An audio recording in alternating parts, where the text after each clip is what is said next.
میں پھر کہوں گا اسلامی انقلاب کا وعدہ آپ سے کیا کس نے ہے؟ اللہ نے کیا ہے، اس کے رسول نے کیا ہے، مولانا مودودی نے کیا ہے؟ نہیں کیا کسی نے وعدہ۔ وما علینا الا البلاغ المبین، آپ پر یہ لازم ہے، اسی کا سوال کیا جائے گا۔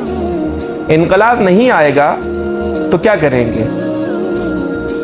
ناکام ہو گئے ہم؟ نہیں ناکام۔ مولانا مودودی نے خود اپنے لٹریچر میں لکھا ہے کہ کتنے انبیاء ایسے تھے کہ جن کی بظاہر دنیاوی حکومتیں قائم نہیں ہوئی، بلکہ زیادہ تر کی نہیں ہوئی ہیں۔ چند ہیں جن کی حکومتیں دنیاوی طور پر آپ کہہ سکتے ہیں ملکوں پر قائم ہوئی ہیں یا اقوام پر قائم ہوئی ہیں۔ کئی انبیاء ایسے تھے کہ جو قتل کر دیے گئے، سولیوں پر چڑھائے گئے، آروں سے چیرے گئے۔ کئی انبیاء ایسے ہیں کہ وہ ان کی امتیں بہت کم لوگوں پر مشتمل تھیں۔ تو اس سے کیا ثابت ہوتا ہے کہ وہ ناکام تھے؟ نہیں۔ اصل چیز یہ ہے کہ آپ حق کے مطابق اپنی ساری زندگی گزاریے اور آپ کو جب موت آئے تو آپ حق پر موجود ہوں۔ یہ مطلوب چیز ہے اور اسی کے بارے میں مواخذہ کیا جائے گا، اسی کے بارے میں سوال کیا جائے گا۔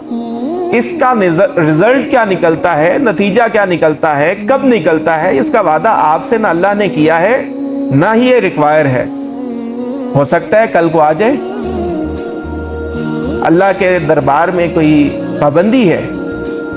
مجھے بتائیے، حضرت یوسف علیہ السلام جب جیل سے نکل کر اپنے مملکت کے حکمران بنے تھے، کوئی ایک رات پہلے بھی کہہ سکتا تھا کہ یہ کل کا بادشاہ بیٹھا ہے ہمارے درمیان جیل میں؟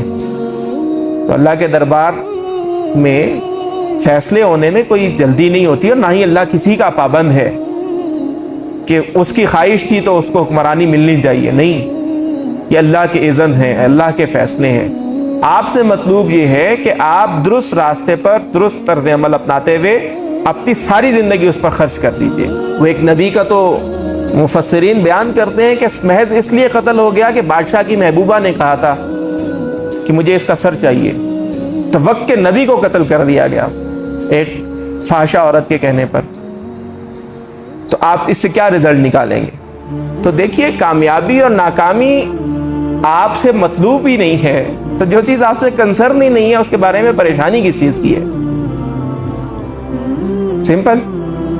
جس کے بارے میں پریشانی ہے اس کے بارے میں لیجئے، ہر لمحہ غور کیجئے کہ آپ درست سمت میں چل رہے ہیں یا نہیں، ہر لمحہ غور کیجئے کہ آپ کی پالیسی ٹھیک ہے یا نہیں، ہر لمحہ غور کیجئے کہ آپ مطلوب محنت کر رہے ہیں یا نہیں، ہر لمحہ اپنے بارے میں فکر مند رہیے کہ میں جس راستے پر چل رہا ہوں اس میں کہیں میری وجہ سے تو کوئی مسائل کا پیدا نہیں ہو رہے، میں تو راستے کی رکاوٹ نہیں بن رہا۔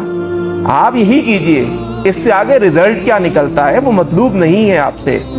جب آپ سے مطلوب نہیں ہے تو اس کے بارے میں جذباتی نہیں ہوں گے، آپ اس کے بارے میں ریشنل رہیں گے، آپ اپنے اسباب سے، مظاہر سے، ان کے مطابق چیزوں کو لے کر چلیں گے، جذبات کی بنیاد پر نہیں لے کر۔